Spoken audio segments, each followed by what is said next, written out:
The story begins with an extreme gamer named Alan, who's just finished a game that took him a grueling 3 years to complete. But instead of feeling accomplished, he's left disappointed because the whole thing was a letdown. Despite all the time and effort he poured into it, the game never truly challenged him. And what Alan really wants is something that'll push him to the brink, a game so relentlessly difficult it'd take a whole decade just to beat. He's craving a real test, not something you can brute force with enough patience. With that in mind, he jumps straight into the search for his next big challenge, and that's when he stumbles across a mysterious title that claims to never end. Under normal circumstances, a game installing itself on his computer without permission would be a huge red flag, but he's already completely hooked and doesn't bother backing out. Instead, he dives straight into the settings menu to tweak the difficulty. Wanting the experience to be as punishing as possible, he cranks the difficulty all the way up to Hell mode and chooses the untested Summoner class just to make things even more chaotic. Without reading a thing, he accepts every term and condition. Unfortunately for him, one of those clauses mentions transporting the player to another world, and before he can process it, Alan finds himself reborn as a newborn baby in the middle of the countryside. A full year passes and life as a baby turns out to be way better than Alan expected. He doesn't have to work, worry about money, or deal with responsibilities, and on top of that, the milk is more than unbelievable, and he has kind and loving parents who take good care of him. His father is named Rodin and his mother is Theresia, and they seem like a genuinely happy couple. Still, setting the game to Hell mode makes it feel like a classic tragic backstory family situation waiting to happen. One night after being put to bed, Alan raises his tiny arms and starts muttering every command phrase he knows, desperately trying to bring up a status screen. After all, even though he's supposed to be a summoner, he has no clue how summoning is actually supposed to work. Just before giving up and falling asleep, he decides to try one last time, and this time, something really does appear. Unfortunately, it scares Alan so badly that he starts screaming, causing his parents to rush into the room as soon as they hear him. With no choice, he hides the book for the moment. After checking on him and making sure everything is fine, his parents leave the room. The second they're gone, Alan pulls the book back out. Relief washes over him as he finally gets to see his stats after an entire year of trying, and they look about right for a 1-year-old summoner. All of his summoning skills are stuck at the lowest tier, but the book explains that they'll improve the more he uses them.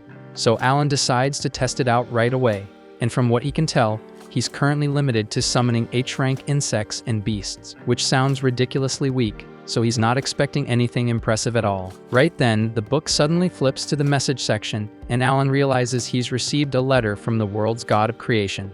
The deity apologizes for how long it took to finish Alan's status book, explaining that the summoner class was still being developed, and it ended up taking an entire year to clear all the required approvals. Alan couldn't care less about the apology, but hearing that the summoner class was rushed at the last minute gets him excited. If it was pushed out in a hurry, then there are definitely bugs left behind for him to mess with. Fired up, he decides to test it immediately. He wants to start by summoning an insect, but he quickly runs into a problem when he realizes he has no idea how to actually activate his summoning ability. Normally, he would just check a subreddit or watch a quick tutorial, but there's no internet here, so he's stuck figuring it out by himself. After thinking it over for a few minutes, Alan finally figures out that he needs to create an insect skill card first. He gives it a shot, and it works without any issues. Now he's finally ready to summon his insect, but before he can do anything, his mother comes in to check on him again. With no other choice, Alan quickly pretends to be asleep once more. The following day, after his parents get busy with their usual work, Alan opens his grimoire and finally summons the grasshopper. The room floods with bright light, and at first he's completely taken in by how beautiful it looks. That feeling lasts about a second until a massive grasshopper flies straight into his face and he completely freaks out. After calming down, he realizes this is actually the grasshopper he summoned, so he tries giving it commands. Unfortunately, even though it's a summon, it still has the brain of a grasshopper and doesn't understand a single word he says. But on the plus side, Alan discovers that summoning it boosts his agility and endurance stats, which makes him pretty happy. Sadly, his excitement catches his mother's attention, and when she sees the giant grasshopper on the floor, she instantly squashes it, leaving Alan completely devastated. During the next few days, Alan keeps experimenting with his insect summoning, but eventually he gets bored of it and decides to move on to beast summoning instead. This time, he summons a mouse, and just like before, the book launches it straight at his face, but luckily Alan was ready for it, so it doesn't scare him as much. The mouse also comes with its own stat boost, but it's still not very smart, so having a real conversation is impossible. That said, one of its skills is called Scurry, and whenever Alan orders it to use that ability, it does so every single time. But even so, the skill itself is pretty damn useless, so Alan quickly realizes that if he wants to summon stronger and more useful creatures, he'll need to level up his summoning abilities first. Alan's grimoire reveals that he can store up to 10 summoning cards at a time, and better yet, the stat buffs from each summon stack together. So if he loads up 10 mouse cards, that's a plus 10 boost to both attack and HP. That alone already puts him well beyond your average baby. But to really break the system and go full overpowered, he's gonna need to start leveling up fast. Normally, that wouldn't be such a pain, but the genius Alan chose Hell Mode because he thought the extra difficulty would be fun. Now, gaining experience takes 100 times longer than usual, which means he's officially locked himself into a hellish grind fest.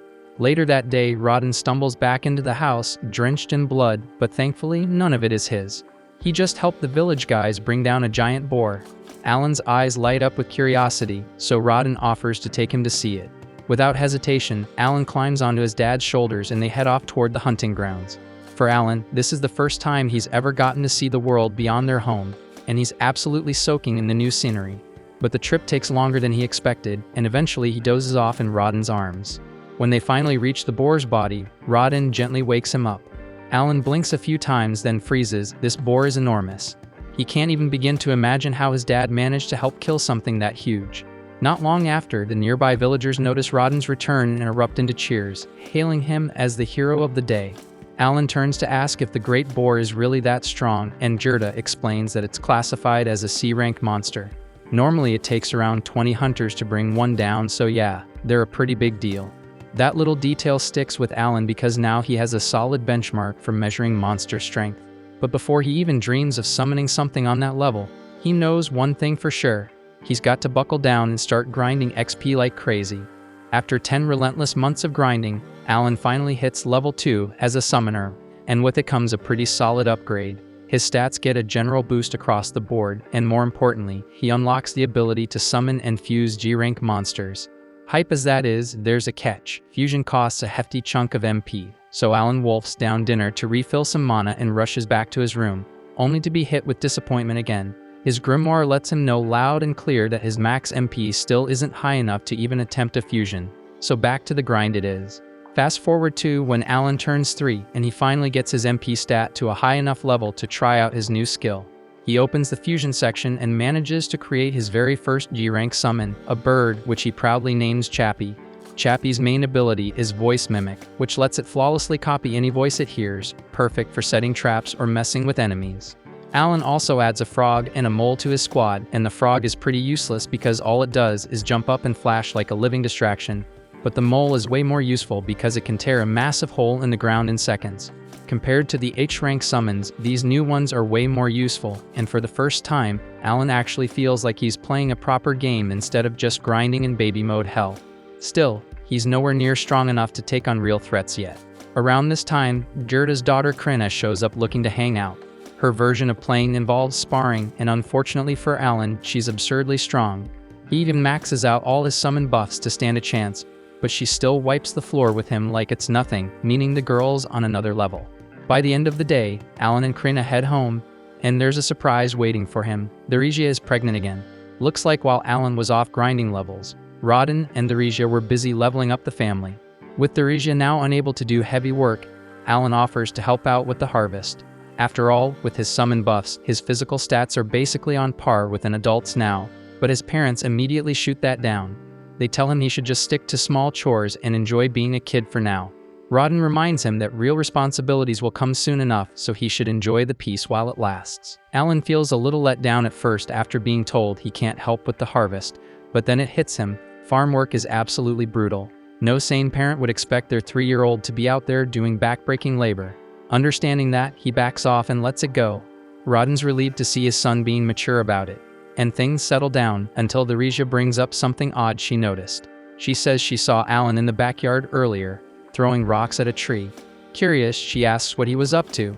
Alan brushes it off, claiming it was just self-defense training in case a monster shows up.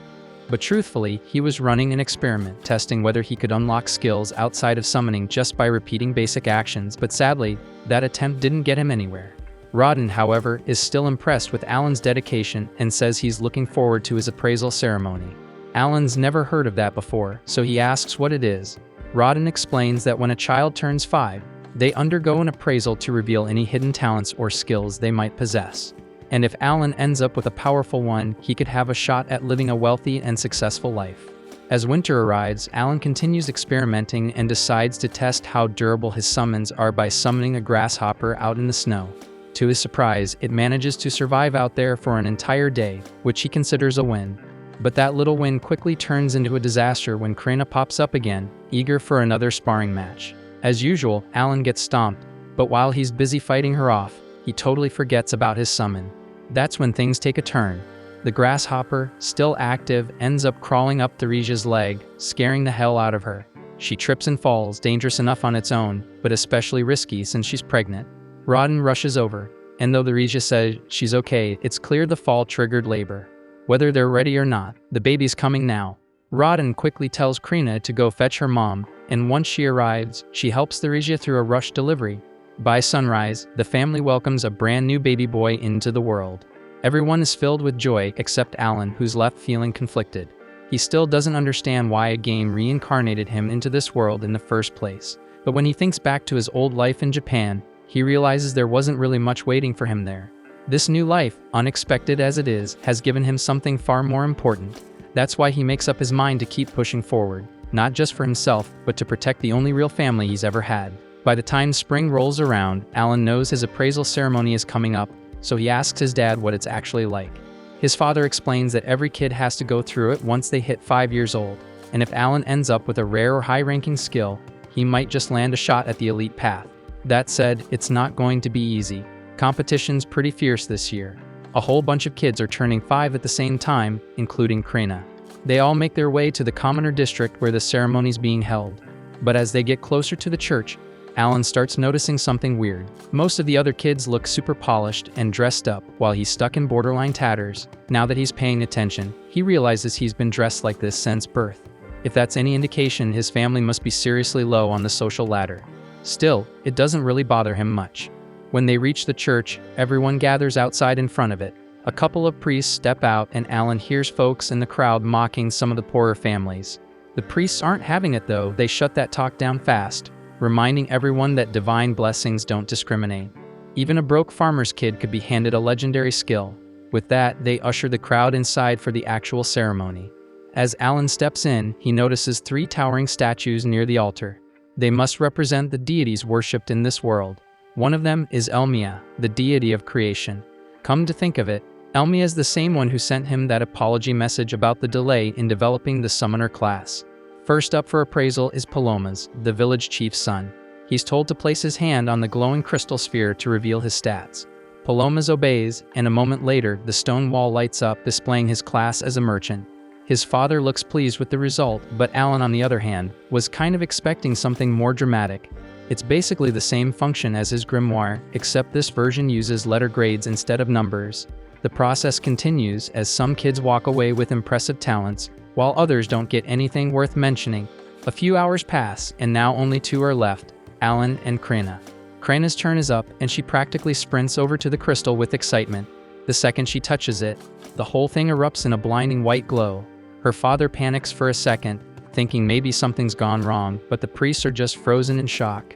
Turns out, the reading is legit, and Krena just unlocked the Sword Lord class, one of the most powerful titles out there. Her dad is over the moon, but Krena herself doesn't seem to grasp just how big of a deal this is. Alan isn't all that shocked by the announcement because he's been getting his ass handed to him by Krena for years now, so it kind of checks out. But now it's his turn, and the priest tells him to step up to the altar. When he lays his hand on the crystal ball, nothing happens at first, but then there's a sudden flash of light, and the damn thing blasts him backward. Rodden rushes over, making sure Alan's okay, then turns to the priest and asks what talent his son got, since reading isn't exactly his strong suit. Based on how strong the crystal reacted, he's expecting something insane, but instead the priest says that Alan has 0 talent. Alan's stunned. No way, that's right. He knows for damn sure he's got a skill, but when he looks up at the board, it confirms it. Every single stat is locked at E rank. He's convinced this whole mess is Elmia's fault for completely botching the summoner class code. Before he can spiral too hard, Rodden wraps his arms around him from behind, trying to soften the blow. He doesn't want Alan to feel crushed about not having a talent. They head home together after that, and despite what happened, nobody treats him any differently. Alan really does appreciate how his family supports him, but deep down, he knows the whole no talent thing is bullshit. His grimoire still works like normal, so he figures the E ranks have more to do with the fact that he's stuck playing on Hell mode. All the other kids are the same age as him and probably got evaluated based on their leveling potential. But in Alan's case, since it takes him literally 100 times more XP to gain a level, it makes sense that his stats are stuck in the gutter, even if his real strength is way higher than the board shows. Most folks would lost their minds over something like this, but Alan isn't some casual noob playing for fun. He lives for the brutal grind. Still, he can't shake the feeling that something's seriously off with the summoner class, especially since he saw some sketchy error code pop up at the bottom of his appraisal. He's already planning to file a mountain of complaints to the dev team over it. The following day, Alan tags along with his family to visit Krina's place, but on the way, he starts picking up on something odd. His dad's been acting off. Over at Krina's house, everyone's in the mood to party and celebrate her becoming a sword lord, but Rodden still looks like he's chewing on a lemon. Jirda flat out refuses to join the celebration until Rodden quits the attitude. At first, Alan thinks maybe his dad's just bitter that Krina got something special, but that's not like him at all. Rodden's not that petty, so whatever's eating at him, it has to be something deeper. The two of them keep going at it for another minute until Jirda finally blurts out that Rodden mentioned cutting ties between their families right before they sat down. Rodden stands by what he said, explaining that now that Krina's a sword lord, she's got a damn near guaranteed way out of this tiny backwater town. If things go well, she might even rise to nobility. And if that happens, staying connected to a broke family like Rodden's could just drag her down. Jirda fires back, shouting that he doesn't give a damn about status or any of that crap. But Rodden keeps pushing, saying he's only doing what's best for Krina. The argument heats up again, but their wives eventually step in and pull them apart before it gets worse. Alan's kind of thrown off by how chill everyone seems about the fight, so he quietly asks Jirda's wife if this kind of thing happens often. She just laughs and says yeah, it used to happen all the time, but they always made up after. Turns out, the four of them have been close since they were kids, born and raised in the same village. About 10 years back, when word first got out about building a new settlement, they all jumped in together and helped lay the foundations. Jirda and Rodden bonded a ton during that time. Thinking back on it all makes them realize how dumb this argument really is. Not long after, a message comes in that the Night Order has taken an interest in Krina and they're on their way over. Alan figures the news about her Sword Lord class must spread like wildfire. It's a good thing, of course, as she's finally getting the recognition she deserves. But Jirda still seems a little uneasy because she's way too young to be signing up for knighthood just yet. Then, out of nowhere, one of the kids from the appraisal ceremony, the kind who got a decent talent, decides to mouth off. He walks up to Alan and tells him he doesn't belong here, calling him a talentless reject. But Alan couldn't care less. He's still got his summoner powers, so this loser's opinion doesn't mean squat. But Krina isn't having it. No one talks trash about her best friend. She steps up and tells the punk to back off, nearly lops off his damn finger in the process, before Jirda quickly steps in and drags her away. Right after that, the village chief announces that the Night Order has finally arrived. The whole place lights up since nobody here gets to see real knights up close. The chief then calls for Jirda and Krina to come meet the knight captain. Krina's practically shaking with excitement since she's always dreamed of becoming a knight, so meeting the captain in person is like the ultimate wish for her. Alan starts wondering if the knights are planning to take Krina back to the capital for training. But before the knight captain can say anything, Jirda jumps in, saying he can't allow it since she's still just a kid. The captain shrugs it off, saying age doesn't matter. If she's really a sword lord, then she should be more than capable of handling the training. There's no issue, unless of course they made the whole thing up and lied about her being a sword lord just to deceive the Night Order. Jirda quickly denies it, swearing he's telling the truth, but it's already too late. The captain made up his mind, and he orders his vice captain to test Krina in a duel right here, right now, and without hesitating for even a second, the man agrees. Jirda then pleads with the captain to rethink this.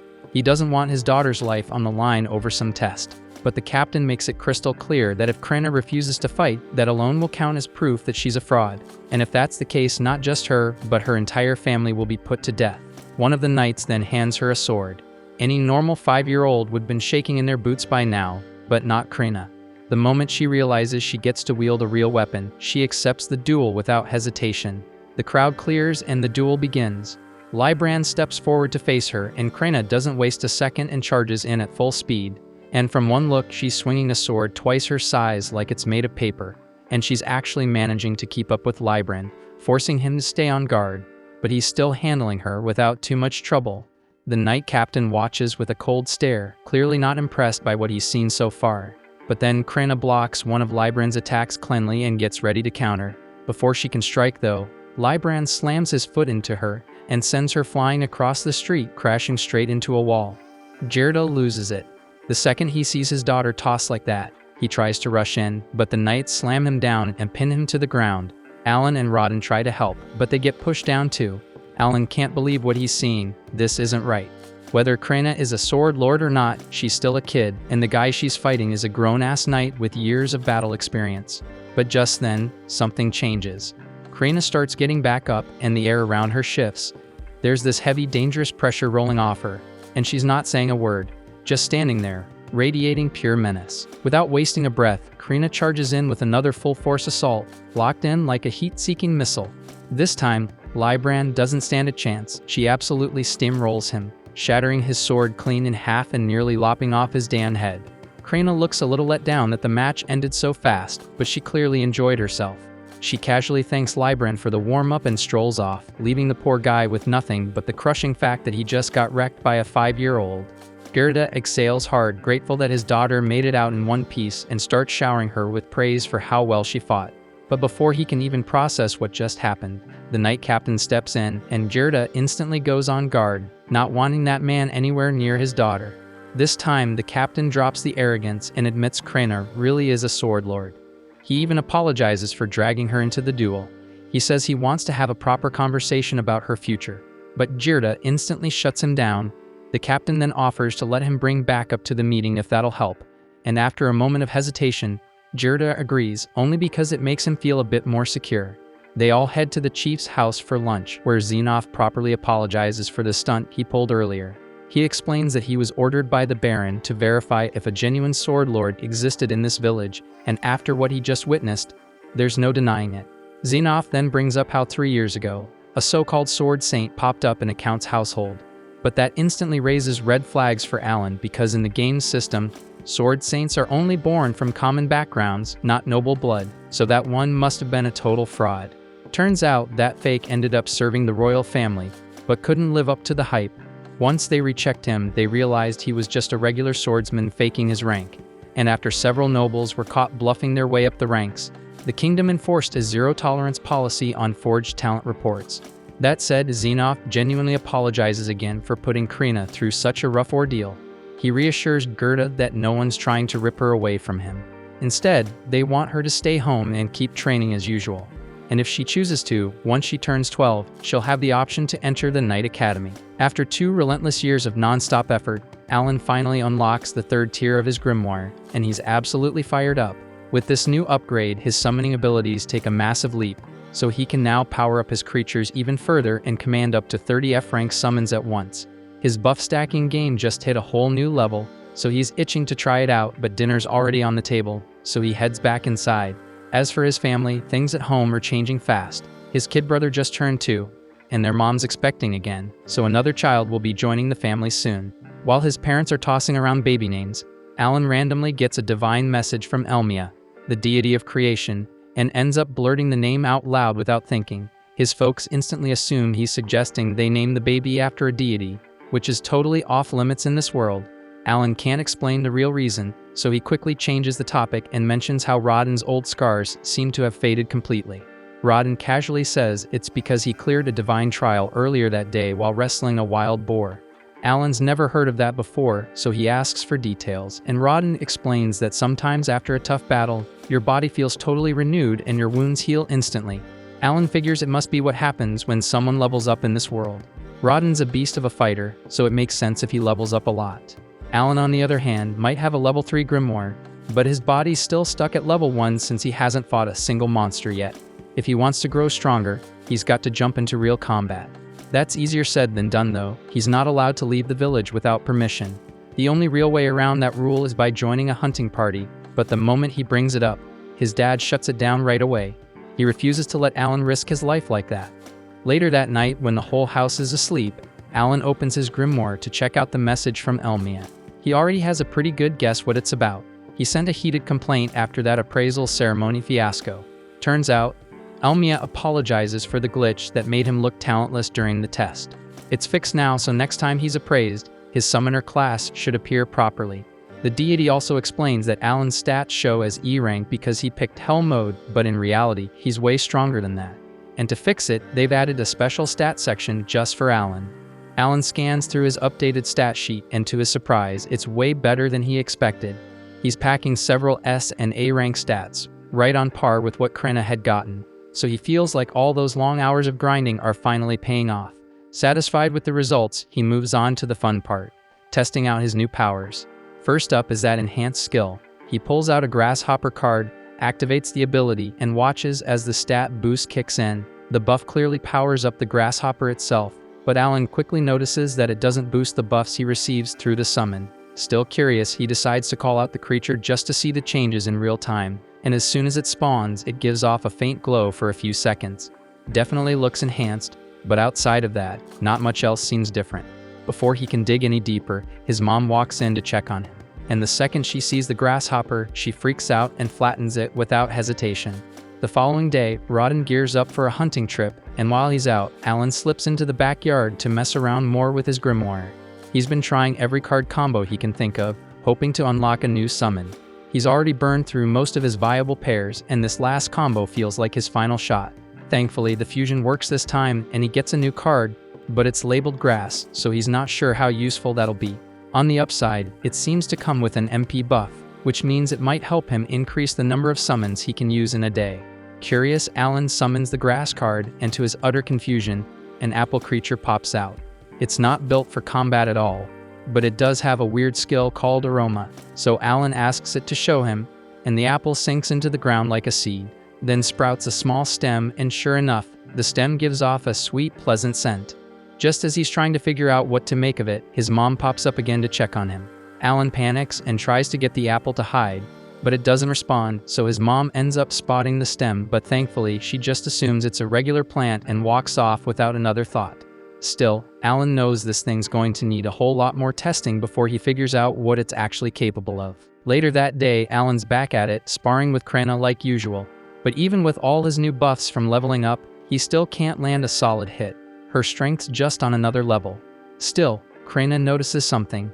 Alan's gotten way tougher. That catches him off guard, so he checks his stats and finds out that his sword mastery has already hit level 3, all thanks to their regular training sessions, and he's pumped to see some real progress. Then he remembers he recently got a dog summon that has a bite attack, and he's itching to try it out, but using it against Krenna wouldn't be fair, so he holds off. After training, Alan spends the rest of the afternoon chucking rocks at a tree in the backyard, hoping to trigger some kind of new skill or awakening. So far, it's a total bust, and he's starting to feel like he's just wasting his time. He hasn't had much of a chance to train outside of this either, since he's been busy taking care of his little brother. Mash, who's been tagging along, eventually complains that he's bored of the whole rock-throwing routine. Alan apologizes and promises they'll do something else soon, but he just wants to finish a few more throws. While Alan lines up his last tosses, Mash notices something weird near the house, a bunch of saplings growing where there definitely weren't any yesterday. Turns out, that's the aftermath of Alan spamming his apple summons earlier to farm MP boosts, and it worked. Thanks to stacking the buff, Alan's MP recovery time is now down to 5 hours instead of 6, which means he can push his mana output by over 15% every day. It may not be flashy, but it's progress. As night falls, everyone gathers for dinner like always, but Rodden still hasn't come back from the hunt. That's odd, especially since the group wasn't planning to go deep into the woods today. Theresia tries to stay calm, putting on a brave face, but that calm is shattered when the hunters return in a panic, carrying Rodden's unconscious body. One glance is all it takes to see he's in critical condition. He caught a boar's fang straight to the gut, but they managed to cauterize the wound on the way back, and he's barely hanging on. The only reason he's still breathing is the healing herb they gave him during the trip home. Theresia stunned to hear that since they're expensive, and she has no idea how they even got one. Gerda explains that after the Knight Captain apologized for how he treated them, he offered a bag of gold coins to make up for it. They used that gold to buy the herb, but it still wasn't enough to fully heal Rodden. Tensions spike as the other hunters start yelling, blaming the entire disaster on the commoners. But then all the shouting wakes Mash, who bursts into tears, so Alan quickly scoops him up and takes him back to bed. The rest of the hunters decide to clear out, leaving the family alone to process everything in peace. Once things finally settle down, Alan quietly asks what really happened and if it's true that a commoner is the reason for all this. Gerda explains that a few days earlier, he and Rodden were called in by the village chief, who told them that commoners would be joining the next hunt. Boar meat is incredibly valuable, so most of it goes straight to the Baron, but the rest is split between the hunters. Sometimes it gets traded for other supplies, but unless you're out there hunting yourself, getting your hands on any decent boar meat is tough. Even so, none of the commoners had ever joined a hunt before, and with good reason. It's dangerous as hell, so people get hurt, and some even die every year. So naturally they've always kept their distance. But ever since Rodden's name started spreading like wildfire as some kind of legendary hunter, some of the commoners got the idea that if they tagged along, he'd do all the heavy lifting while they enjoyed the rewards. So they went to the chief and asked to be included in future hunts. Rodden and Gerda were against it, but since it came from the chief, they had no choice but to comply. And just like they feared, it all went downhill fast. During practice, the commoners barely put in any effort. And when the actual hunt began, the second they locked eyes with a real boar, they panicked and dropped their weapons and bolted. Their cowardice shattered the entire formation, and to make matters worse, one of them tripped while running, right in the boar's path. Rodden instinctively rushed in to shield him and took a tusk to the gut for it. The rest of the group managed to kill the boar eventually, but the damage was done. Gerda promises to bring over Rodden's share of the meat tomorrow, but beyond that, there's not much else he can offer. Alan just sits there, feeling completely useless. All this time, he'd been obsessed with powering himself up and never once thought about helping the people who actually needed him. By the following day, Rodden finally regains consciousness, and everyone is beyond relieved that he pulled through. But even with Rodden awake, Alan can't shake the weight pressing down on him. Up till now, he'd been treating this like some kind of RPG game. But for everyone else here, this is life, it's real, and it's harsh. And surviving each day takes everything they've got, so the least he can do is use the power he's been given to ease their burden, even a little. Not long after, Gerda shows up again, bringing Rodden's share of the meat just like he promised. He's glad to see Rodden alive, but it's clear from the look on his face that the injury has done real damage, so Rodden won't be able to hunt again, at least not in time to help prepare for winter. Gerda steps up and offers to share from his personal stash to help support Rodden's family while he recovers. Rodden genuinely appreciates the offer, but before anything else can be said, Alan suddenly speaks up. He tells everyone that he wants to take over for his father. His voice is steady, his expression firm, and it's clear to everyone in the room that he means it, so no one argues. And later that day, Alan gets right to work. He heads to the village well and starts hauling water back home. The men nearby warn him to take it easy because hauling that much water isn't something a kid should be doing, but Alan handles it like it's nothing. Up until now, he's been keeping the effects of his boosted stats under wraps. But with all the attention on Krena as the village's rising hero, it's probably okay for him to stand out a little. Once the water's taken care of, he joins Gerda in the fields to harvest potatoes. Gerda shows him how to properly dig them up, expecting Alan to fumble through it. Instead, Alan yanks them from the ground one-handed like it's child's play, and in no time at all, he's filled 3 full baskets. But when he finds out that over half of that will be taken by the Baron as tax, it hits him just how unfair this system really is. He starts thinking about other ways to get more food for his family, until the village chief suddenly shows up. The chief is there to personally apologize to Rodden. He knows the injury happened at least in part because of the orders he gave. He wants to make amends, and he's also brought the man responsible for the incident to apologize. The guy clearly isn't a bad person, just someone who panicked and made a mistake, so he accepts full responsibility. Rodden tells him he's not angry, but urges him to think ahead next time, and the man nods, promising not to let something like that happen again. Later on, Alan heads back out to the open fields with a plan forming in his head. He clears out a large patch of space and begins summoning a small army of frogs. Each one uses its provoke skill, which should lure out wild animals like ducks, nothing too dangerous. But instead of ducks, Alan ends up attracting a monster bird. For a split second, he considers running, since it's clearly stronger than he expected, but then he thinks of his family, of the food they need, the help they've lost, and decides to take the risk. And with all the stat boosts he's stacked, he figures he might just have a shot. He dashes in and lands a solid blow to the back of the bird's head before it realizes what's going on. Right after, he summons a pack of dogs to swarm it. The dogs do some solid damage, snapping and clawing at the bird from all sides. But it doesn't take long for the creature to recover and start tearing through them one by one. As each summon goes down, Alan's buffs start fading, leaving him more and more vulnerable. And once the last dog is gone, the monster sets its sights on Alan, who suddenly finds himself in serious danger, face to face with a raging enemy, and no backup left. As a desperate final move, he summons 2 leeches and they instantly clamp onto the Alba Heron, draining its blood with ruthless efficiency. The monster starts to falter, just enough to give Alan a short opening to figure out his next move. He's far from full power because he's already down a couple of summons and missing key buffs. But he stays composed. He's got a clear plan in mind to end this with one clean, decisive strike. Alan calls his wolves back into action and orders both them and the leeches to attack all at once. As they rush in, Alan charges straight through with them, launching himself forward and slamming a precise, brutal sword strike right into the Alba Heron's skull. The impact lands hard enough to take the beast down and make damn sure it doesn't get back up. A moment later, his grimoire lights up with a message saying he successfully defeated the Alba Heron and earned 100 XP. Seeing that notification pumps him up. He can't help but celebrate for a second, thrilled that the plan worked. Once that rush settles, Alan brings the Alba Heron back to his family, and both of them are honestly stunned. They never imagined someone they once thought of as a total pushover could solo a dangerous beast like that. Gerda steps in and offers to help with bleeding the Alba Heron properly. Once they've tied the body down, he gives Alan a full breakdown on how to cut and portion the meat correctly. He points out which parts are edible, which ones aren't, and explains the proper method for separating the good cuts. Gerda also mentions that monsters carry magic stones inside them, and by law, any stone found in monsters ranked D or above is subject to taxation.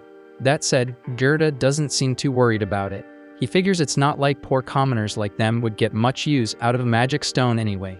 Even so, he's convinced they can negotiate a better deal from the chieftain, especially once they explain that it was Alan who actually did the hunting this time, since Rodden was too injured to go himself. The following morning, they head to the chieftain's office, sticking to their plan to use Rodden's injury as leverage.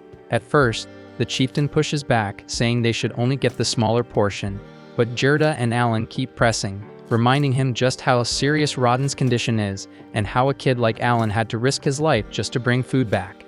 Eventually, the chieftain caves and agrees to give them the larger share, exactly as they hoped.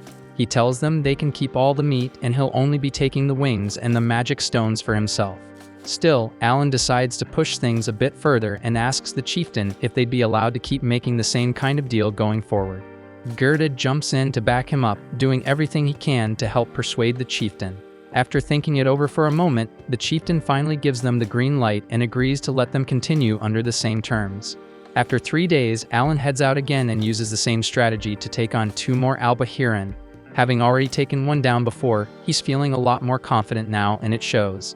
With the help of his leeches, his wolves, and that trusty wooden sword of his, Alan manages to bring down both beasts in record time. Since that first successful hunt, he's been going out every 3 days, but this is the first time he's come back without losing a single summon, and he's honestly thrilled with how well it went. Right on cue, his grimoire flashes and confirms the win, 2 Alba Heron down and 200 XP gained. Even better, it tells him he's officially leveled up and reached level 2. Alan practically explodes with excitement and pulls up his stat window immediately. Sure enough, all of his HP and MP have been fully restored thanks to the level up. But as he looks closer, he notices something strange. His stat increase is only about 60% of what it should be. He doesn't overthink it though. Maybe it's just because he just hit level 2 and the boost hasn't fully kicked in yet. Either way, he's still pumped. All that effort is finally paying off. The more he thinks about it, the more he starts to believe that this could be the trial of the deities that Rodden once mentioned. And honestly, that thought makes him feel incredible. Still, he knows that sooner or later, he's going to have to come clean and tell his family the truth. Afterward, Alan returns home, and Rodden's stunned to see him drag back 2 Alba Heron in one go. After that, Alan meets up with Krina for a bit of sword training. But even in the middle of sparring, his mind keeps drifting, thinking about when and how he'll take down more Alba Heron.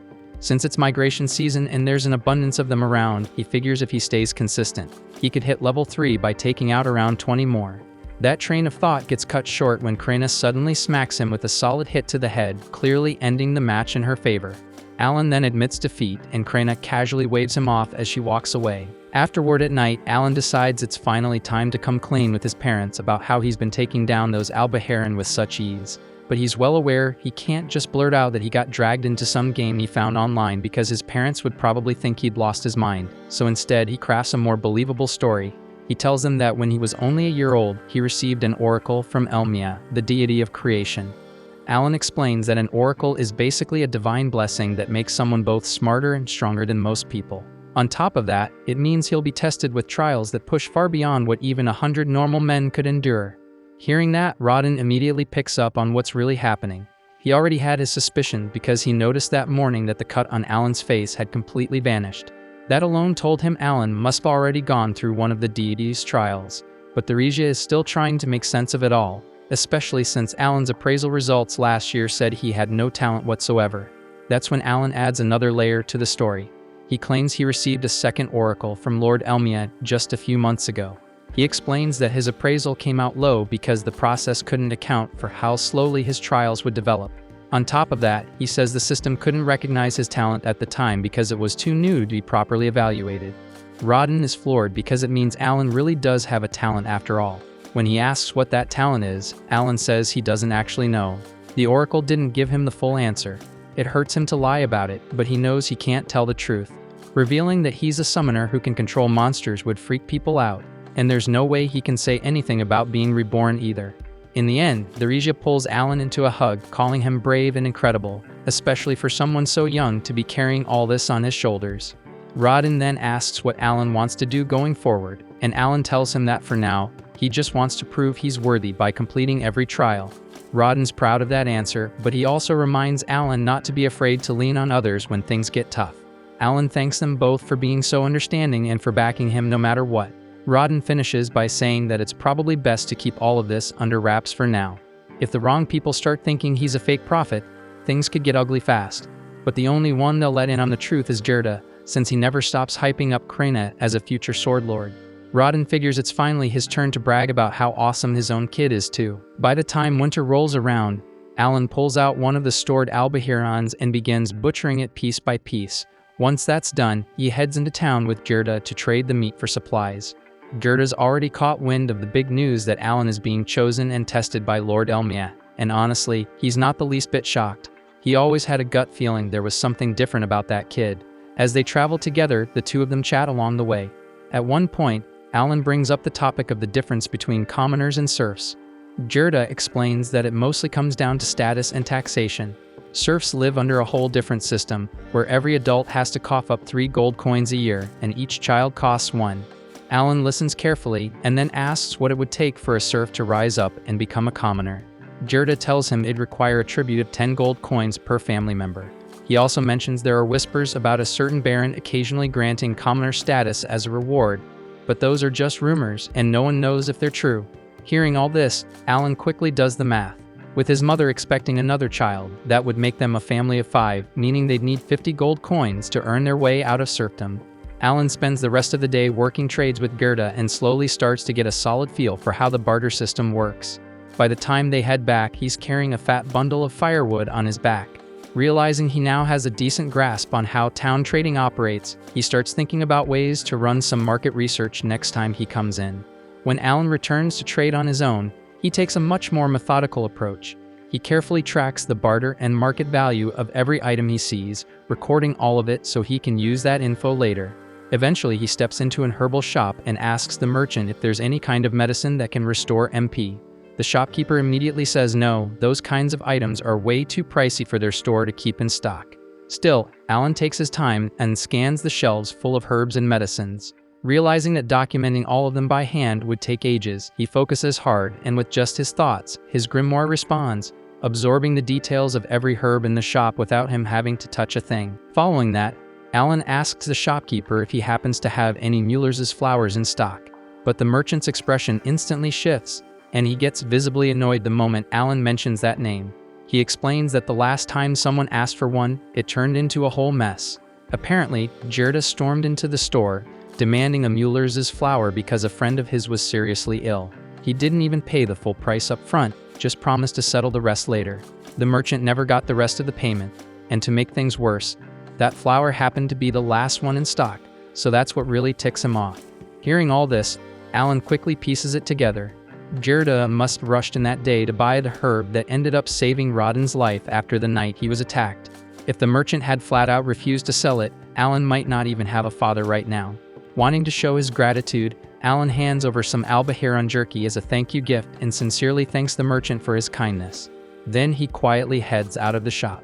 While walking through town, Alan finds himself checking out a few weapon displays when he suddenly bumps into a familiar face, the same kid from the appraisal ceremony with the axe talent, Dogra, and standing beside him is the chieftain's son Pelmos. Alan knows Dogra is nothing but trouble, so he tries to mind his business and slip away. But Dogra is not having that. He smacks Alan on the head and immediately demands that he become his underling. Alan responds by calmly pulling out his wooden sword and pointing it straight at him. Dogra flinches, calling foul because he doesn't have a weapon. Alan shrugs and tells him he's fine with a fair fight. Dogra can go grab whatever weapon he wants, and Alan will wait. Dogra runs off and returns soon after with a sword, then charges straight at Alan.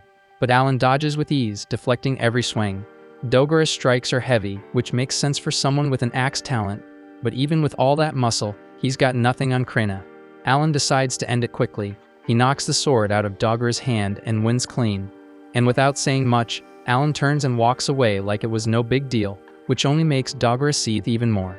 Later that evening, Alan returns home and sees Rodden unwrapping his bandages. Looks like he's finally healed up and ready to head back into the wild. Lersia, however, isn't so thrilled, and she warns him not to overexert himself and risk another injury. The very next day at Krina's place, Dogra shows up again, this time looking for a rematch. But he gets wrecked, and not just once but over and over again.